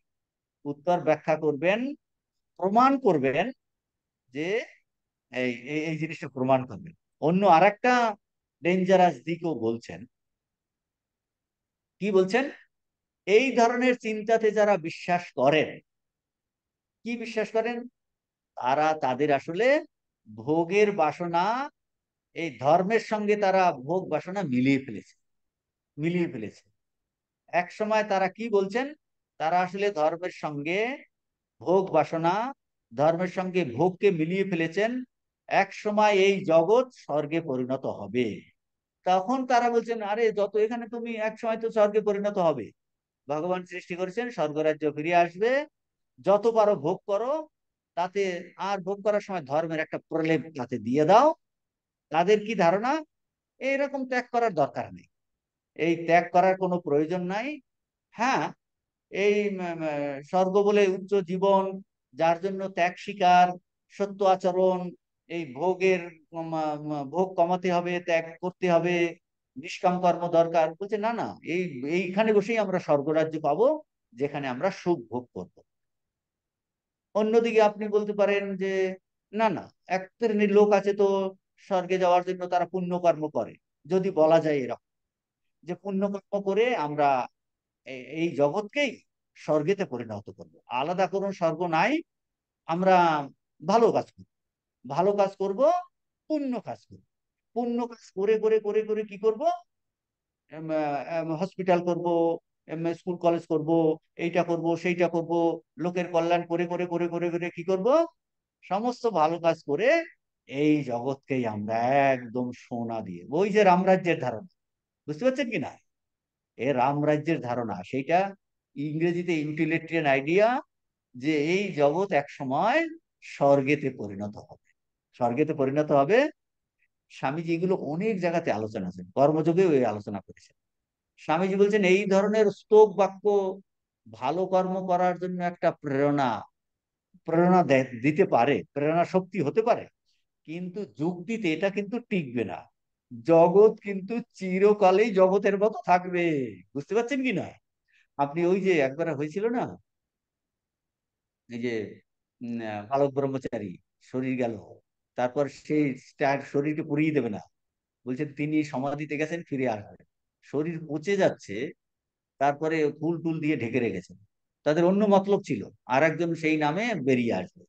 তো এই শরীরটা, শরীর কিন্তু একদম এইরকম থাকবে, পুরো শরীরে কোনো ক্ষয় পচন হবে না, সেই রকম জগতেরও কোনো ক্ষয় পচন হবে, জগৎটা কি হবে, একদম স্বর্গে পরিণত হবে।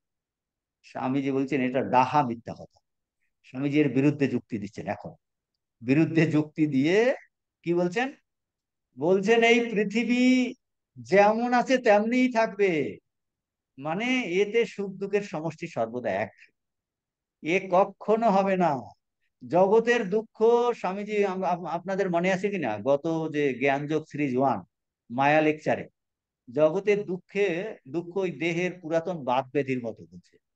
আপনি বাত ব্যাধি একটা অঙ্গ থেকে তাড়ান, সে পায়ে যাবে, পা থেকে তাড়ান, সে অন্য জায়গায় যাবে, কোমর থেকে তাড়ান পায় বা অন্য জায়গায় যাবে, বাত ব্যাধির মতো, কোনো মতে দূর হবে না, দুঃখ কোনো মতে দূর হবে না, একদমই দুঃখ দূর হবে না। তো বলছেন প্রাচীনকালে, স্বামীজি আরো উদাহরণ দিচ্ছেন এখানে, প্রাচীনকালে লোকে বনে বাস করত আর একে অন্যকে মেরে খেত, বুঝতে পারছেন? বলছে বর্তমান কালে মানুষ মানুষকে কেটে খায় না, কিন্তু পরস্পরকে প্রবঞ্চনা কিভাবে করছে, কিভাবে প্রবঞ্চনা করছে মানুষ, প্রতারণা করে নগরের পর নগর ধ্বংস করছে, দেশকে দেশ ধ্বংস করছে। দেখুন এত উন্নতি হচ্ছে, বম ব্লাস্ট দিয়ে কি করছে, রাশিয়া ইউক্রেনের এক এক করে বড় বড় বড় ব্রিজ সব ধ্বংস করে দিচ্ছে। দেখুন যে কি নিউক্লিয়ার এনার্জি তৈরি করার জন্য মানুষ সব থেকে বেশি এনার্জি পাবে, নিউক্লিয়ার এনার্জি, যেটা ডেঞ্জারাস, যে নিউক্লিয়ার এনার্জির জন্য, এই নিউক্লিয়ার বোমই করার জন্য এত বিশ্বযুদ্ধেতে জাপানের এত ক্ষতি হলো, সেই নিউক্লিয়ার প্ল্যান্ট পর্যন্ত ধ্বংস করে দিতে চাইছে। তার মানে কি, একদিকে ট্রিমেন্ডাস উন্নতি, অন্যদিকে আবার ধ্বংস করছে। দেখুন নগরের পর নগর, মানুষের পর মানুষ, আমরা একের পরে এক বন জঙ্গল কেটে সাফ করে দিচ্ছি, শহরের পর শহর, একের পরে এক বিল্ডিং তুলছি। তো বলছেন সেই জন্য রোগও বৃদ্ধি পাচ্ছে। তো পরস্পর পরস্পরকে বলছেন, মানে এটা কি উন্নতির পরিচয়? উন্নতির এটা মোটেও পরিচয় না। তাহলে উন্নতি মানে প্রোগ্রেস কি? সঙ্গে সঙ্গে নতুন একটা স্বামীজি বলছে উন্নতি মানে কি, দেখো আমরা বলছি ইন্ডাস্ট্রি এত এত এই এই এত আমাদের গ্রস জিডিপি এটসেট্রা, স্বামীজি দেখুন অন্য অ্যাঙ্গেলে, এগুলো জানতে হবে। তার মানে ভারতবর্ষ উন্নতি লাভ করবে না, ইন্ডাস্ট্রি হবে না তা নয়, এগুলো করতে হবে, কিন্তু জীবনের যে আর একটা দিক আছে সেটা ভুলে গেলে চলবে না। স্বামীজি বলছে উন্নতি মানেটা কি, উন্নতি মানে বাসনার ক্রমবৃদ্ধি, বাসনার ক্রমবৃদ্ধি, আর বাসনা কেবল দুঃখই আনে। আর তো, আর দুঃখ আর সেটা হলো ভিক্ষুকের অবস্থা, ভিক্ষুকের অবস্থা, ভিক্ষুকের অবস্থা। আর ভিক্ষুক কি, ভিক্ষুক সর্বদা চায়। এখন আপনি এই প্যারাগ্রাফটা দেখুন, 179 প্যারাগ্রাফ, ভালো বুঝতে পারবেন। আর একটা সমস্যার কথা স্বামীজি বলছেন, কথাটা খুব কর্কশ বটে, কিন্তু বাস্তবিক সত্য কথা, এই বিষয়ভোগ বাসনা কখনো আরেক রূপ ধারণ করিয়া উদিত হয়, তাহাতে বড় বিপদ আশঙ্কা আছে। অথচ উহা আপত রমণীয়, মানে আপত রমণীয় মানে টেম্পটিং, টেম্পটিং এই আইডিয়া, ও আচ্ছা রামরাজ্য হয়ে যাবে না, স্বর্গ পরিণত হবে, তাহলে পুণ্য করো, তুমি আরো ডোনেশন দাও, ডোনেশন দিতে দিতে আমি একদম পুরো সমস্ত দেশটাকে একদম রামকৃষ্ণ মিশনের মতো বেলুড় মঠের মতো করে ফেলবো, এইটা যদি কেউ বলে। কোন মহারাজ এসে বললো দেন আমি সব জায়গায় বেলুড় মঠ করবো, আপনি একদম বলে, তাই নাকি মহারাজ, কি করতে হবে বলুন তাহলে। কোনো কালে হবে না এটা, বুঝতে পারছেন কি না? তার মানে ডোনেশন দেওয়া বন্ধ করবেন না, দেবেন তো। নাহলে চলবে কি করে, ভালো চিন্তা। তো কিন্তু দিলেই যে সব একদম এইরকম হয়েছে সেটা নয়, কিন্তু চেষ্টা করতে হবে। আপনাকে জিনিসটা বুঝতে হবে। স্বামীজি বলছেন কুকুরের লেজ জগৎ। এখন জগৎ হলো কুকুরের লেজ, এতে ঠিকই না, আমি সংক্ষেপে এটা বলেও দিচ্ছি কারণ আমাদের ভুল ধারণা থাকতে পারে। কুকুরের লেজ কখনো সহজ হবে না, কিন্তু আমাকে কিন্তু লেজটা সোজা করার জন্য কাজ করে যেতে হবে। তাতে কার কি, তাতে কুকুরের লেজ সহজ হবে না, জগৎ জগতেই থাকবে, মাঝখান দিয়ে আমি লাভবান হবো। বুঝতে পারছেন কি না? ওতে আমি, আমার চিত্তশুদ্ধি হবে, আমি এই সার্কেলের মধ্য থেকে বেরিয়ে যাব। এইটা হলো, এইটা জেনে শুনে আপনাকে সমস্ত নিষ্কাম কর্ম, দান দক্ষিণা সমস্তটাই করতে হবে। বলছি ওতে আমার হৃদয় বৃত্তিটা প্রসারিত হতে হতে হতে হতে আমি এই চক্রে, যেটাতে আমি আবদ্ধ আছি, এই চক্রের বাইরে চলে না। প্রথমে চালাকি করে না না এটা করে কি হবে, বললে তাহলে কোনো কালে তুমি বেরোতে পারবে না, কোনো কালে বেরোতে পারবে না। সেই জন্য এইটা জেনে শুনে করতে হবে, করতে হবে। সক্তা কর্মণ্য বিদ্বাংস যথা কুর্বন্তি ভারত, কুর্যাৎ বিদ্বাংস তথা শক্ত চিকির্ষু লোক সংগ্রাম। বলছি কিভাবে কাজ করতে হবে। অবিদ্বান অজ্ঞানী মানুষ যেমন একদম আসক্ত হয়ে কাজ করে, বিদ্বান ব্যক্তি কি করবে, জেনে শুনে অনাসক্ত হয়ে কাজ করতে হবে। যে এই যে জগৎ যে পাল্টে যাবে তা না, এই আমার চিত্তশুদ্ধির জন্য আমি করছি যথাসাধ্য নিষ্কাম ভাবে। আমি যা সামান্য দক্ষিণা দিচ্ছি, ডোনেশন দিচ্ছি, এতে আমারই মঙ্গল, আমারই মঙ্গল, আমার হৃদয় বৃদ্ধির প্রসারিত হতে হতে হতে হতে আমার কুটিলতা চলে যাবে। তো এইটার কথা বলছেন যে অতি প্রাচীন কালেও এই ধারণা ছিল, এরা প্রত্যেক ধর্ম বিশ্বাসেরই অন্তর। বলছে ধর্ম বিশ্বাসযুক্ত মানুষদের মনে এইটা আগেও ছিল, এখনো আছে। সেটা হলো এই, এমন এক সময় আসিবে যখন জগতের সকল দুঃখ চলিয়া যাইবে, কেবল সুখগুলি অবশিষ্ট থাকিবে, আর পৃথিবী স্বর্গরাজ্যে পরিণত হইয়া যাইবে, স্বর্গরাজ্যে পরিণত হইয়া যাইবে। আমি এ কথা বিশ্বাস করি না, আমাদের পৃথিবী যেমন তেমনি থাকে। অবশ্য এ কথা বলা বড় ভয়ানক বটে, কিন্তু না বলিয়া তো পথ দেখিতেছি না। মানে আচ্ছা, এইরকমই থেকে যাবে, এ কি, এইরকমই থেকে যাবে। বলছে এটা কিন্তু সত্য, কথাটা তো বলতে হবে।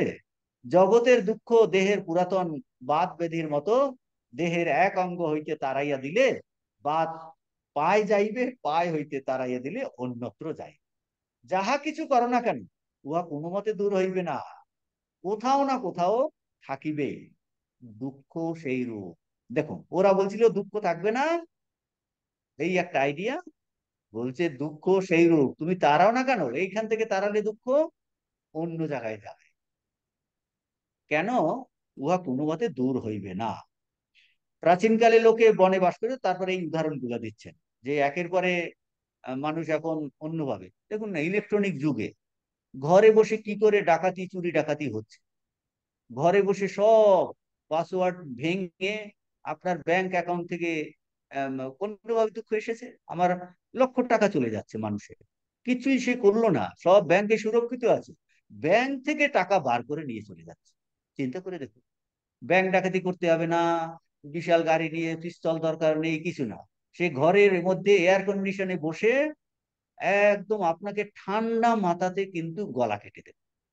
হ্যাঁ, তো বলছেন একের পরে এক আমরা নগর ধ্বংস করছি, একের পরে এক বোম তৈরি করছি, আর যত উন্নতি হচ্ছে, যত হাজার তালা বিল্ডিং হোক, এখানে বসে একটা করবেন, একটা বোতাম টিপবে, পুরো সব ধ্বংস হয়ে যাবে, সংযোগ নগরের পর নগর ধ্বংস।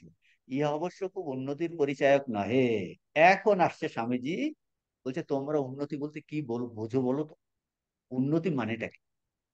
উন্নতি মানে আমার পদোন্নতি হয়েছে, আমার মায়না আরো বেড়েছে, আমার আরো একটা গাড়ি হয়েছে, আমার আরো একটা, মানে বলছে ভোগের বৃদ্ধি। উন্নতি মানে বাসনার বৃদ্ধি। বাসনার বৃদ্ধি। আরো যেই মায়না বাড়লো, একদম বাজারে গিয়ে খসখস খসখস করে জিনিসপত্রের দাম আর দরবাদরি করছে না, সে টাকা দিয়ে সব কিনে আনছে। কালা টাকা যাদের আছে কি দরবাদরবি করবে, সে টাকা খরচা করতেই। বলছে বাসনার বৃদ্ধি।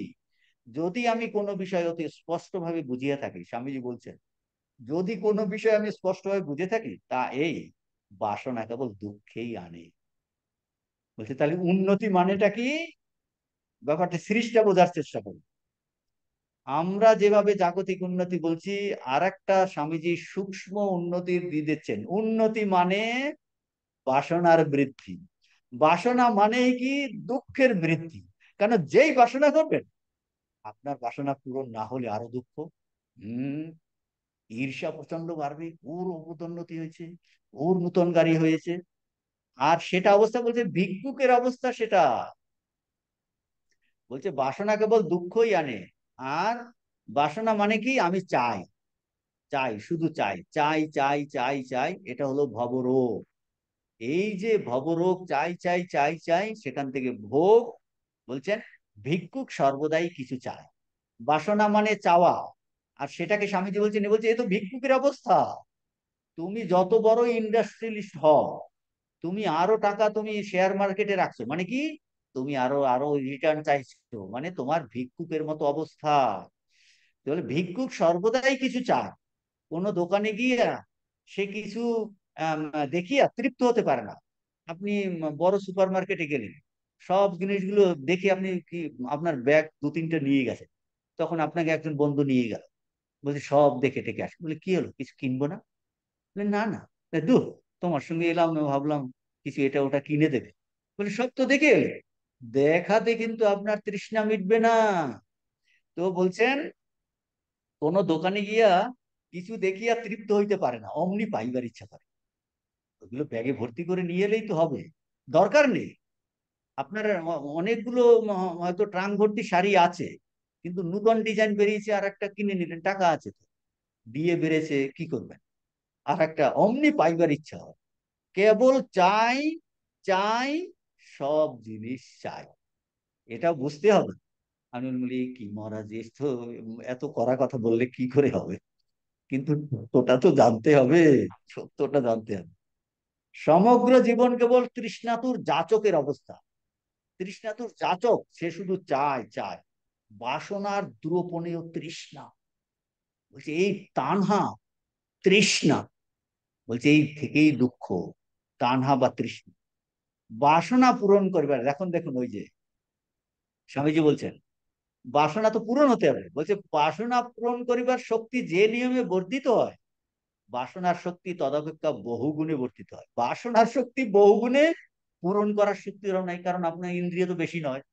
আর যদি বেশি আপনার টাকা পয়সা আছে আর বেশি খাবার খান, যে আমার টাকা আছে আমি রোজ, আপনি মাংস খাবেন, ইলিশ মাছ খাবেন, আর 10 তলা হোটেলে বসে খাবেন, বলছে তাতে কি হবে? আপনি খেতে পারবেন না, কিন্তু পেট খারাপ হয়ে যাবে, পেট খারাপ হবে। কিন্তু বাসনা আছে। বলছে বাসনা পূরণ করিবার শক্তি যে নিয়মে বর্ধিত হয়, বাসনার শক্তি তদপেক্ষা বহু গুণে বর্ধিত হয়। একটা হলো গুণোত্তর প্রগতি, আর একটা হলো সামান্তর প্রগতি, এপি আর জিপি। বলছে যে বাসনার শক্তি তদপেক্ষা বহু গুণে, বহু বেগে বর্ধিত হয়, ওটা হলো গুণোত্তর প্রগতিতে বর্ধিত হয়। যারা ম্যাথামেটিক্স পড়েছেন, আমরা ওই মায়া লেকচারে স্বামী যে সিরিজের কথা বলেছেন, এপি সিরিজ আর জিপি সিরিজ, গুণোত্তর প্রগতি আর সমান্তর প্রগতি। অনন্ত জগতে সমুদয়। এখন আরেকটা জিনিস বলছেন, দেখুন এখন স্বামীজি আরো বলছেন যে এক তো বললেন উন্নতি মানে হলো বাসনার বৃদ্ধি, বাসনা যত, বাসনা মানে দুঃখ, আর দুঃখটা বাসনা মানে দুঃখ, দুঃখ নিয়ে আসে। আর বাসনা করা মানেই চাওয়া, যাচকের অবস্থা, মানে ভিক্ষুকের অবস্থা। ভিক্ষুক সর্বদা চায়, সে পেতে চায়, ভোগ করতে চায়, কেবল চায়। এখন বলছেন যে এখন স্বামীজি বলছেন যে জগতে কিন্তু এই সুখ দুঃখ, এটা সমষ্টি সর্বদা সমান। অনন্ত জগতের সমুদয় সুখ দুঃখের সমষ্টি সর্বদাই সমান থাকে। যেমন বলছে সমুদ্রে একটা বিশাল ঢেউ হলো, অন্যদিকে বিশাল গহ্বর, অন্যদিকে বিশাল গহ্বর। যে নিশ্চয়ই একটা গহ্বর, তা নাহলে ঢেউ উঠতে পারে না, ঢেউ উঠতে পারে না। যদি কোনো মানুষের সুখ উৎপন্ন হয়, তাহলে তাহলে কি নিশ্চয়ই অন্য মানুষের বা অন্য কোনো জীব জন্তুর দুঃখ উৎপন্ন হয়েছে। একটা দেশ উন্নতি লাভ করছে, অন্য দেশ তো হইতে যাচ্ছে। বলছে স্বামীজি বলছেন যে ক্রিশ্চিয়ান নেশন গুলো, তারা বলছে দেখো আমাদের ক্রিশ্চিয়ানিটি ধর্ম কত শ্রেষ্ঠ, আমাদের দেশ কত, নেশন গুলো কত উন্নত। বলছে তোমরা কি করে উন্নতি হলে? যে নন ক্রিশ্চিয়ান গুলোকে তুমি শোষণ করে উন্নতি হয়েছে তো। সেইগুলো থেকে, ভারতবর্ষ থেকে কত কোটি কোটি ডলার, কত সোনা নিয়ে সব তখন ব্রিটিশরা নিয়ে গেছে। এখানে আমরা খেতে পাচ্ছি না। এখানে বলছে তোমাদের যে উন্নতি, আমাদের শোষণ করে তোমাদের উন্নতি হয়েছে, তোমরা সুখে থাকছো আর আমরা দুঃখে থাকছি। আবার ওরা দুঃখে থাকবে, অন্যেরা সুখে থাকবে। তো এইটার কথা বলছেন, বলছেন সকলে সুখ আর দুঃখের সমষ্টি কিন্তু সর্বদা এক। পোটেনশিয়াল এনার্জি আর কাইনেটিক এনার্জি সায়েন্সে বলছে দুঃখ সমষ্টি সবসময় এক হবে, কনস্ট্যান্ট। তো বলছেন নিশ্চয়ই অন্য মানুষ বা জীবজন্তু দুঃখে থাকবে। এখন বলছে মানুষের জনসংখ্যা বেড়েছে, বুঝতে পারছেন? জনসংখ্যা বাড়ছে, পশুর সংখ্যা কমছে। আমরা তাদের ভূমি কেড়ে নিচ্ছি, থাকার জায়গা নেই তো, জঙ্গল কেটে সাফ করে দিচ্ছি, কোথায় থাকবে আর? কত প্রজাতি সব নষ্ট হয়ে যাচ্ছে, কারণ মানুষ তার উন্নতি করছে। বলছেন যে তাদের ভূমি কেড়ে নিয়ে শহর করছি, তাদের খাদ্য কেড়ে নিচ্ছি, কেমন করে বলবো সুখ বাড়ছে, ওদের দুঃখ হচ্ছে। এক ধরনের কোটি কোটি ডলার, আহ, কত ভারতবর্ষের মধ্যেই যত রিসের্চ পার্সন, কত ভারত একদল কিন্তু খেতে পায় না। আমি তো এখানে আছি, এই যে tribal area, Dima Hasao, Dima Hasao tribal. আমাদের হোস্টেলে 50টি ছাত্র থাকে। মানে আপনার তাদের বাড়ি থেকে মা বাবারা আসে, দেখলে কান্না পাবে।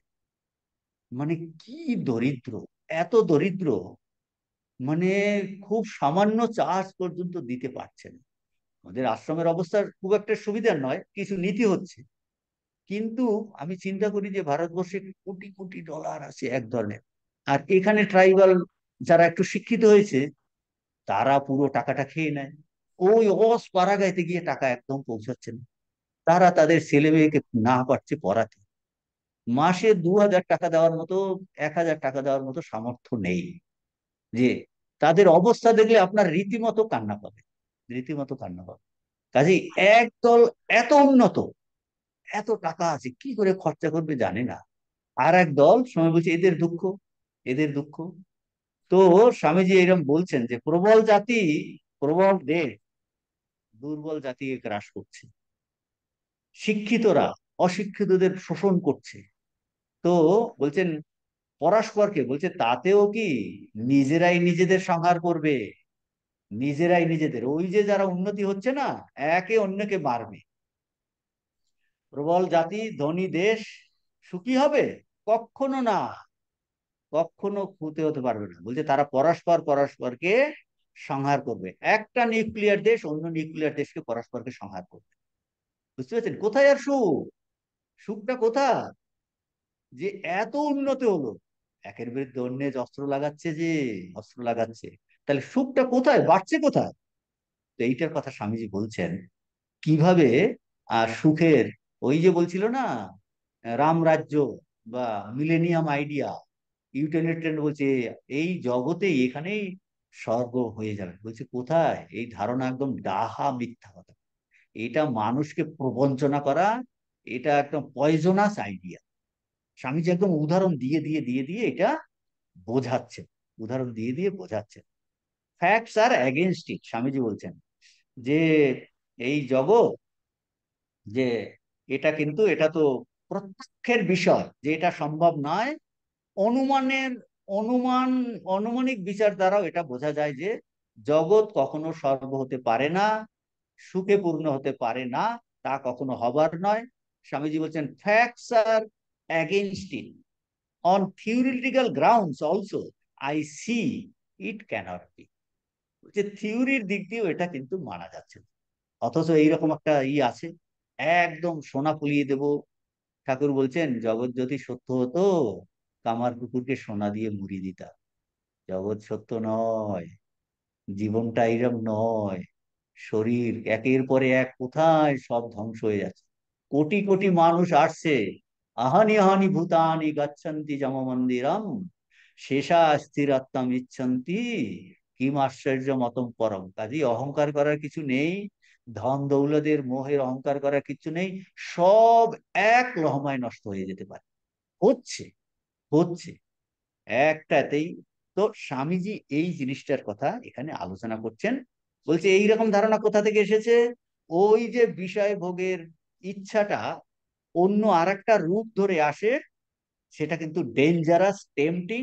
তারা বলে তাদের আসলে বিষয় ভোগের ইচ্ছা আছে, বলছে এই জগতেই স্বর্গ পরিণত হবে। হ্যাঁ, স্বর্গেতে সুখ বেশি, ওই যে আগে ধারণা ছিল স্বর্গেতে সুখ সমস্ত ধরনের, বলছে এই আরেকটা রূপ ধরে আমাদের সামনে এসে কিন্তু হাজির হয়। এটার কথা স্বামীজি এই প্যারাগ্রাফে বলেছেন। 180 প্যারাগ্রাফটাতে এই জিনিসটা বলেছেন, আমরা এতক্ষণ এটা আলোচনা করলাম। কোনো প্রশ্ন এই ব্যাপারে? এখন অন্য জিনিস, অন্য টপিক আসছে।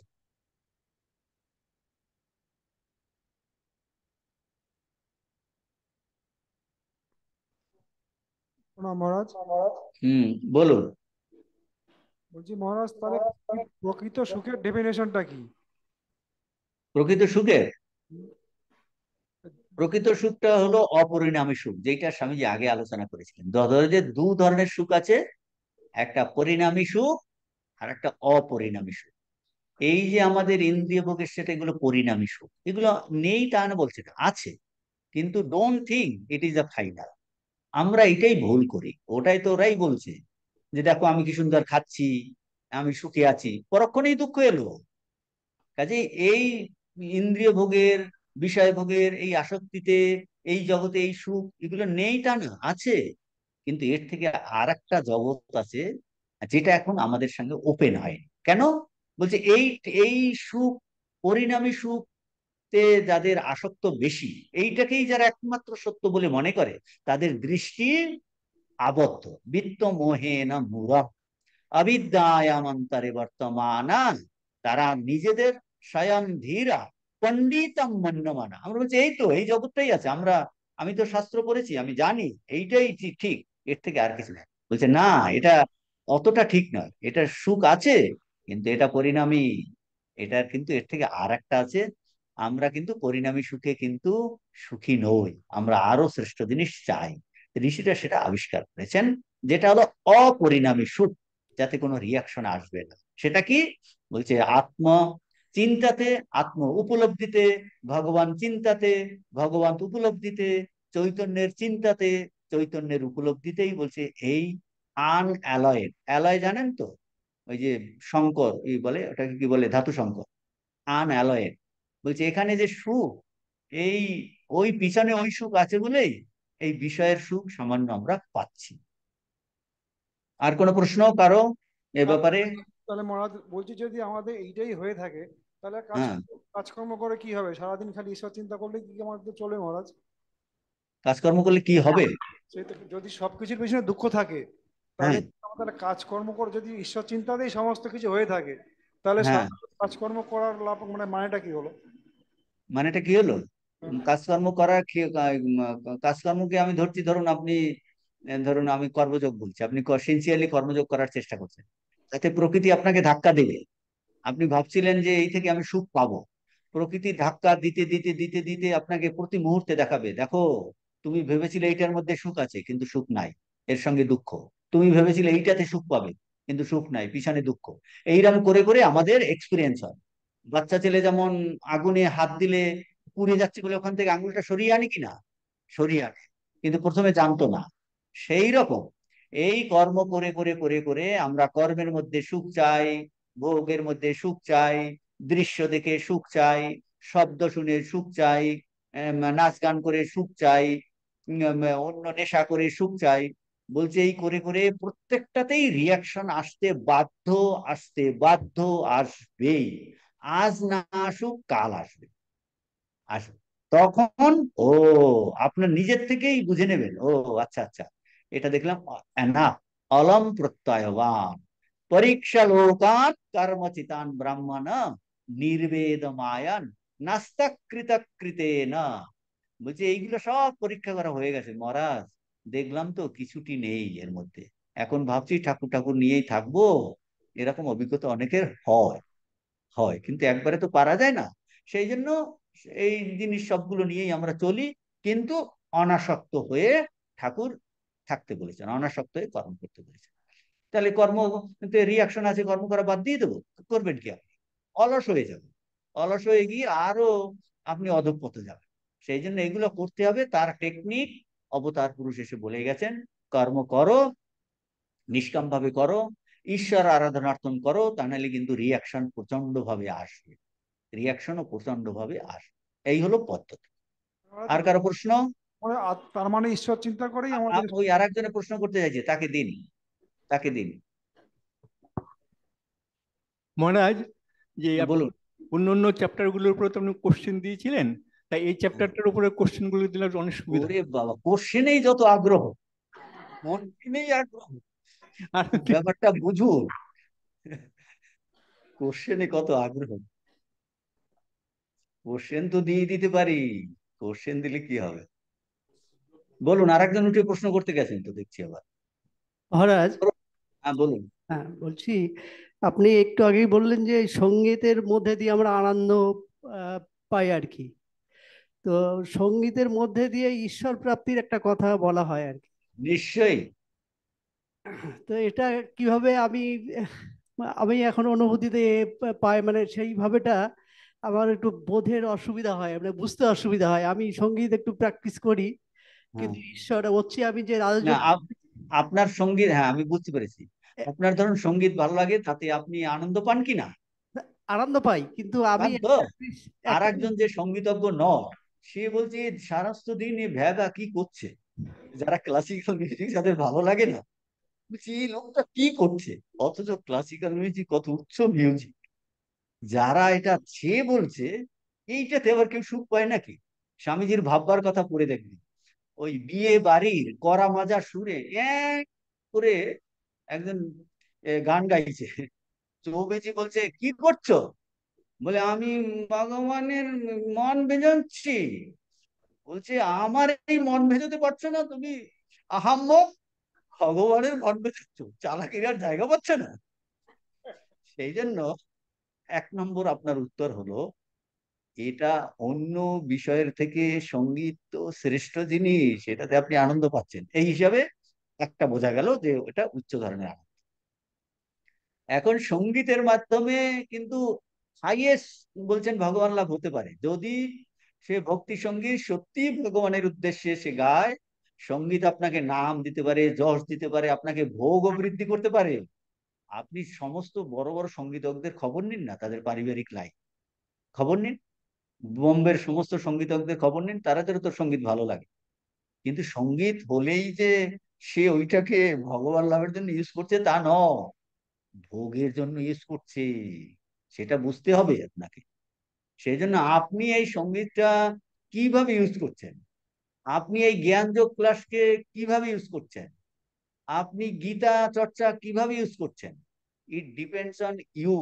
ইউ যে আপনি সত্যি সত্যি প্রাণ দিয়ে ভগবানের ভজন, তাকে ভগবানকে শোনাচ্ছেন, সেইভাবে করলে তো আপনার ভক্তি বৃদ্ধি হবে, ধীরে ধীরে ভগবানের প্রতি ভালোবাসা আসবে, তখন না সে আপনাকে নিয়ে যাবে ভগবানের কাছে। বুঝতে পারলেন কিনা? হ্যাঁ মহারাজ। হ্যাঁ, ওই একটা এই তো কালকেই সেদিন রামকৃষ্ণানন্দজির জীবন তিথি পুজো গেছে, 2 তারিখে। মহারাজ। রামকৃষ্ণ, না না, এইটা বলে দিই, ঠাকুর স্বামী হ্যাঁ, রামকৃষ্ণানন্দজি এই যে যখন ম্যাড্রাসে গেছে, ক্লাস নিতে গেছে, তো ব্রহ্মচারী গেছে সঙ্গে, তো এখন দেখছে যে এক শ্রেণীর বলছেন বলছে ওকে অফিস ফেরতা অনেকেই ছিল ক্লাসে, তারা সামনে খুব পঞ্চদশী পড়াচ্ছেন, মহারাজ একদম পড়াচ্ছেন, তার কোনো অঙ্গ বিকৃতি নেই, আমি যেমন হাত নাড়ছি এরকমও নেই, একদম কন্টিনিউয়াস পঞ্চদশী ব্যাখ্যা করে যাচ্ছেন। এক মনে ব্রহ্মচারী শুনছে, দেখছে সামনে কয়েকজন শুনছে, পিছনে সবাই ঢুলছে, অফিস থেকে এসছে তো, তখন জিজ্ঞেস করছে যাওয়ার সময় যে মহারাজ আপনি কি লক্ষ্য করেছেন যে সামনে কয়েকজন শুনছিল, হ্যাঁ, আর বাকিরা সবাই ঘুমোচ্ছিল। বলছে আমি আমি ঠাকুরকে শোনাতে আসি, কে শুনলো কি শুনলো না তার দিকে আমার কোনো খেয়ালই থাকে না, খেয়ালই থাকে না। আমি ঠাকুরকে শোনাতে আসি, সে খুব গম্ভীর ভাবে বলছে। আরো একটা ঘটনা এইরকম, আর এক জায়গায় ব্রহ্মচারী গেছে। তো সে ছোট্ট একটা ঘর, সামনে দুটো বেঞ্চ, সাইডে একটা বেঞ্চ, একজন একটা টেবিল ল্যাম্প দিয়ে গেছে। শশী মহারাজ 15 মিনিট ওয়েট করছেন। ওয়েট করে দেখছে কেউ নেই, ঘর পুরো শূন্য। বই খুলে যেরকম তিনি পাঠ করতেন, ব্যাখ্যা করতেন, একটি ঘন্টা ধরে ব্যাখ্যা করে সময় হয়ে গেল, ব্রহ্মচারীকে নিয়ে বাইরে। বলছেন মহারাজ এটা কি হলো, কেউ এলো না, আপনি পুরো শাস্ত্র ব্যাখ্যা করে গেলেন। বলে হ্যাঁ, আমি তো কাউকে শোনাতে এসিনি, ঠাকুরের কে শোনাতে এসেছি। আমার যা প্রতিজ্ঞা নিয়েছি স্বামীজির, যে প্রচার কার্য করতে, আমি তো সে সম্পন্ন করছি।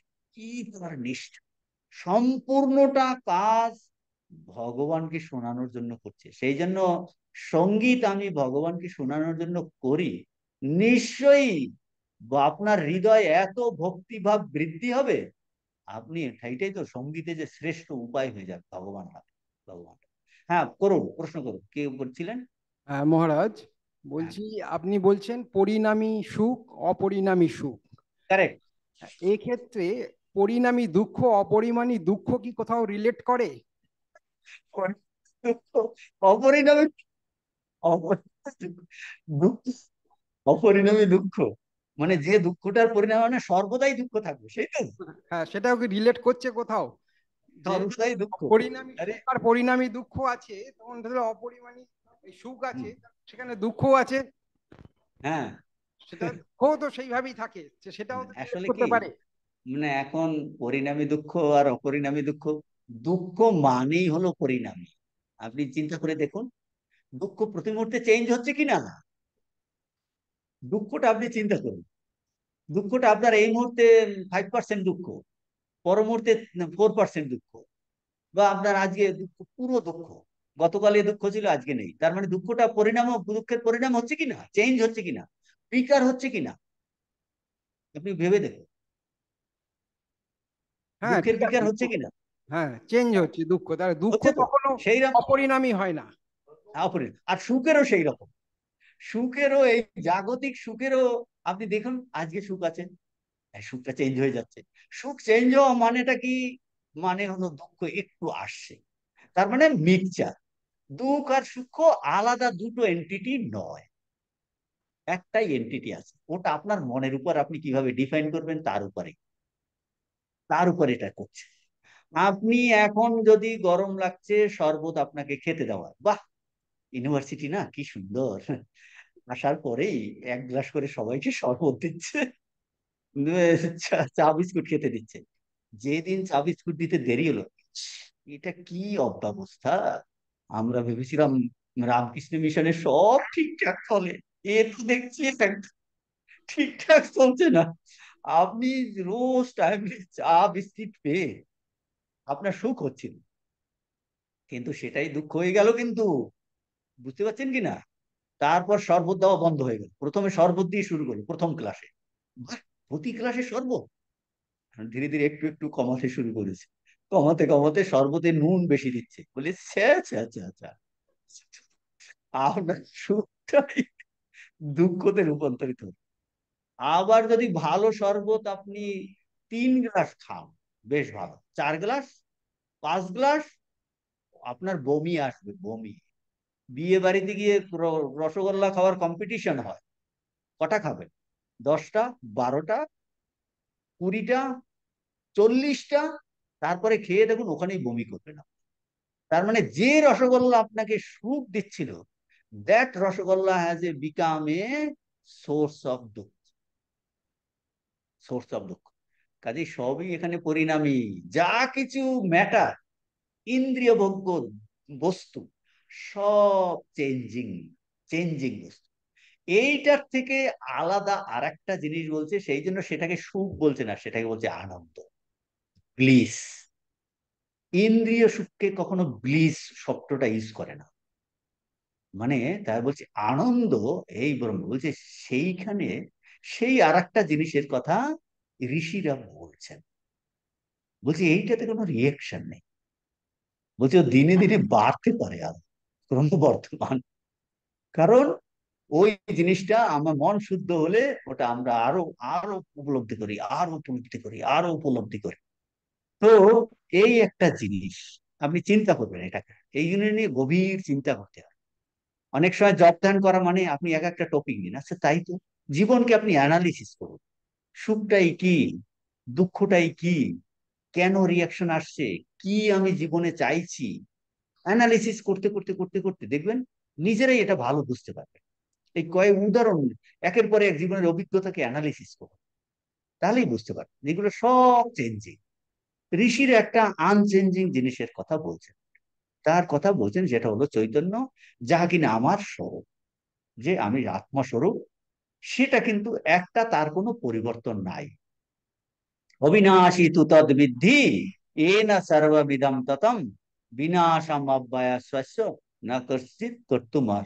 বলছেন অবিনাশী তু, সে হলো অবিনাশী, বিনাশী নয়। এইগুলো সব বিনাশী, চেঞ্জিং, অনিত্য। আর একটা নিত্য বস্তু আছে, সেটার সন্ধান এরা পেয়েছেন, সেরা পেয়ে তারা আন্ডিল হয়ে গেছে।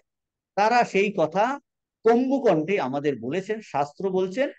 মাঝে মাঝে আমাদের বিশ্বাস হারিয়ে যায়, সেই জন্য তারা এসে জীবন যাপন করে এটা দেখিয়ে যান, নিজেদের জীবনে দেখিয়ে যান, এবং তারা বলে এটা সত্য কথা, দেখ আমি এইভাবে করেছি, তুমি যদি চাও তাহলে তুমি ওটা করো, তুমি পাবে। তারা এই গ্যারান্টি আমাদের সামনে কিন্তু রাখছে। বলুন আর কার কি প্রশ্ন আছে?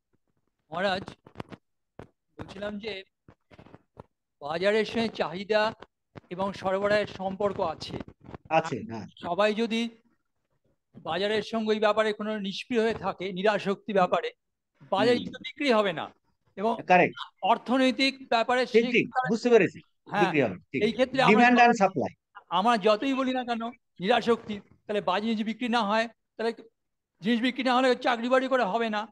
জানি না আমেরিকা কিন্তু বা ইংল্যান্ড, পাশ্চাত্য দেশের লোকগুলো কিন্তু আমরা মুখে বলি থাকি, কিন্তু পার্থিব রজগুণের দিক দিয়ে কিন্তু ওরা অনেক উন্নত আমাদের তুলনায়। কারেক্ট। সুতরাং প্রশ্নটা কি, প্রশ্নটা কি? হলো নিরাসক্ত হয়ে থাকা যায়, তাহলে অর্থনৈতিক উন্নতি কি হবে? সেটা তো প্রয়োজন। নিশ্চয়ই হবে। এইটাই তো এবার স্বামীজি এসে বলছেন। হ্যাঁ, ঠাকুর যেমন বলেছেন খালি পেটে ধর্ম হয় না, স্বামীজি বলছে যে ধর্ম তোমাকে মুক্তি দিতে পারে, যে সে তোমাকে সাংসারিক উন্নতি করতে পারে, যে তোমাকে মুক্তি দেবে, সে বিধবার দুঃখ মোচন করতে পারে না? অবশ্যই পারে, অবশ্যই পারে। যদি আমরা মনে প্রাণে বিশ্বাস করি এইটাই মোক্ষ লাভ, আনন্দ লাভ, জীবনের উদ্দেশ্য, আমার ধন আছে আমি অকাতরে অন্যকে দেব, তার উন্নতি হবে, অকাতরে দরিদ্র ছেলেদের দান করব, তার পড়াশোনার জন্য সময় দেব, উন্নতি হবে না? আমাদের দেশে টাকার কি অভাব আছে নাকি? আপনি যদি সমস্ত ইন্ডাস্ট্রির মনে করে যে তাদের এত পার্সেন্ট দেবে, ভারতবর্ষ উঠতে কতক্ষণ? আপনি চিন্তা করে দিন, কোটি কোটি ডলার বিদেশের ব্যাংকে আছে। তাহলে তার হৃদয়টা যদি সে এইটাতে বিশ্বাস করে যে ভগবান লাভ জীবনের উদ্দেশ্য, এইটা, এই টাকাই জীবনের উদ্দেশ্য নয়, আমি অকাতরে এটা বিলাপ, যেমন অনেকে বিলাচ্ছে, যে দেশ উঠতে কখন, তাহলে উন্নতি হচ্ছে কি না? নিশ্চয়ই উন্নতি হবে। এইটাই তো স্বামীজি বলেছে। আমরা এতদিন এই আত্মতত্ত্ব বেদান্তকে শুধু একটা দিকে লাগিয়েছি, মুক্তির দিকে। বলছে এটাকে অ্যাপ্লাই করা যায় সমস্ত ফিল্ডে। এটা হলো নূতন দিক এই অবতার পুরুষের। আপনি ঠিকই বলেছেন, এটা স্বামী, এইটাই একটা নূতন দিক, মহারাজ, নূতন দিক। আমি এর বলছিলাম মাধ্যমেও জাগতিক উন্নতিও করা যায়, কিন্তু জাগতিক উন্নতি ইজ নট দ্য ফাইনাল। আমরা ধর্মকে এভাবে কাজে লাগাতে পারি, পারি। না, এইখানে আমি বলছি সবাই যদি নিরাসক্ত হয়ে যায় এই সংসার থেকে কি হবে? সবাই সবাই নিরাসক্ত হওয়ার জন্য আপনাকে চিন্তা করতে হবে না। ঠাকুরকে জিজ্ঞেস করেছিল না, সবাই নিরাসক্ত কোথায় হচ্ছে? যার জন্য স্বামীজি বলেছিলেন যে বুদ্ধদেব কিন্তু যে পথে গিয়েছিলেন তার উনি কিন্তু কিছু ল্যাকুনা দেখেছিলেন, কারণ উনি সবাইকে সন্ন্যাসী করে, সবাই সন্ন্যাসীর গুণ তো নেই সবার মধ্যে। উনি হ্যাঁ, correct correct correct correct correct. উনি বলছেন কিন্তু যার তার মানে এই নয়, আমি বুঝতে পেরেছি। দেখুন এর উত্তর কি, যে সেইটা বললো না, এদিকের কিছুটা ভোগও শেষ হতে হবে, তা নাহলে এই জিজ্ঞাসা কিন্তু আসে না। কিন্তু যদি এই এই জিজ্ঞাসা আসার জন্য কন্ডিশনটা কি, সেইটা স্বামীজি বলছেন, এদিকটা কিছুটি দৌড়াদৌড়ি করে তখন হায়ার জিনিসের জন্য মানুষের আগ্রহ আসে, সেই সুখ পাওয়ার চেষ্টা করে। কিন্তু সেটা যে নেই তা না, বলছে তোমরা কখনো বলতে পারো না এই জিনিসটা নেই। তোমরা মনে করো ওইটা থাকাতেই দ্যাট ইজ দ্য ফাইনাল, ওইটাই জাগতিক উন্নতি ইজ দ্য ফাইনাল। স্বামীজি বলছেন জাগতিক উন্নতি ইজ নট দ্য ফাইনাল, কিন্তু জাগতিক উন্নতির দরকার আছে। তোমরা যদি সত্যি সত্যি ধর্মপথে চলো তাহলে জাগতিক উন্নতিও হবে। আর একদল আছে সে এটাও চাইছে, সন্ন্যাসীরা এটাও চায় না, সে সমস্ত এর থেকে।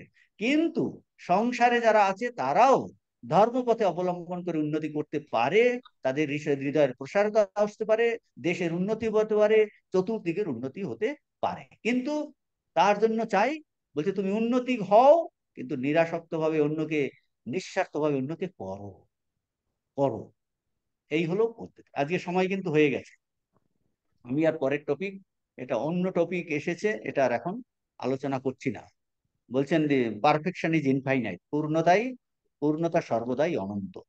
এটা আরো একটা ক্লাস লাগবে, আশা করি পরের ক্লাসে যদি আজকে এখানেই তাহলে শেষ করছি। মহারাজ লাস্ট কোশ্চেন, মহারাজ লাস্ট কোশ্চেন। বলছি মহারাজ, ভোগ আর যোগ তো একসঙ্গে হবে না। হ্যাঁ, হবে না। ভোগ আর কিন্তু ভোগ আর যোগ একসঙ্গে হবে না মানে, এই জন্য ঠাকুর তো বলছে এক হাতে ভগবানকে ধরো আর এক হাতে করো। ধীরে ধীরে দুটো দুটো হাতে একবারে ভগবানকে ধরতে পারছি না, তাহলে ভগবানকে অবলম্বন করে সংসারে থাকতে বলছে। সেই জন্য একবারে বারণ করেনি এটা। ওম পূর্ণমদ পূর্ণমিদং পূর্ণাৎ পূর্ণমুদচ্যতে পূর্ণস্য পূর্ণমাদায় পূর্ণমেবাবশিষ্যতে। ওম শান্তি শান্তি শান্তি। হরে ওম তৎসৎ। শ্রী রামকৃষ্ণার্পণমস্তু।